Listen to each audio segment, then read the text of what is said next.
The Environmental Working Group just released a report, and it raises concerns about a chemical called PFAS. The report found that the chemical is present in the drinking waters in Prince George's County and the district.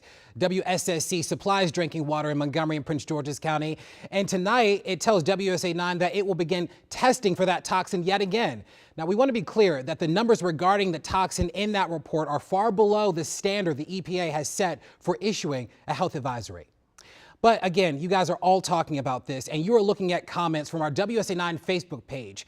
People online are asking about the water that we drink. Is it safe? Our Scott Broom has a breakdown tonight. WSSC and DC Water absolutely stand by the safety of this water because it has never exceeded the threshold that the EPA has set for a health advisory on this chemical called PFAS. But now that the Environmental Working Group has found lower levels of the chemical, the WSSC has announced it will extend testing for PFAS as concern over the toxin rises. Other states like California and New Jersey have adopted stricter, lower standards for this chemical, as new science indicates that very low levels might be associated with cancer in some laboratory animals.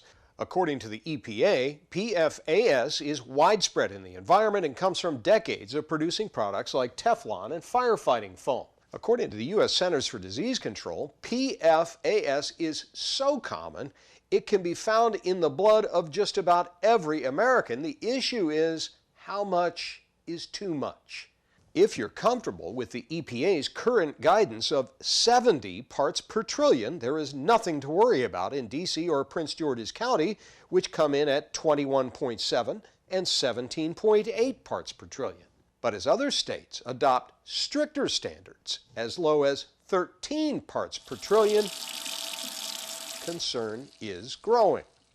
Scott Broom, WUSA9. So is there anything you can do to keep your water safe? The short answer is yes, and Mary Marshall explains. So here's what you can do to protect yourself. There's a website. You can actually type in your zip code and it will tell you all of the contaminants that have been detected in the tap water in your neighborhood. It's the tap water database and it's available at ewg.org. Now you may look up the contaminants in that water and say, no way I'm drinking that. And hey, I don't blame you. So here's what you can do to reduce your exposure. Use some water filters. Now some filters remove more toxins than others. Here are the main three. There's a carbon filter, reverse osmosis or RO, and ion exchange. Reverse osmosis is by far the most effective. It works by forcing water through a membrane that traps the contaminants. Now they are a bit pricey, cost anywhere from say a couple hundred to more than $1,000. But there is a grocery chain around the DMV called Mom's Organic Market, and they sell reverse osmosis water by the gallon if you bring your own bottle. On the downside of RO, it does produce a lot of wastewater.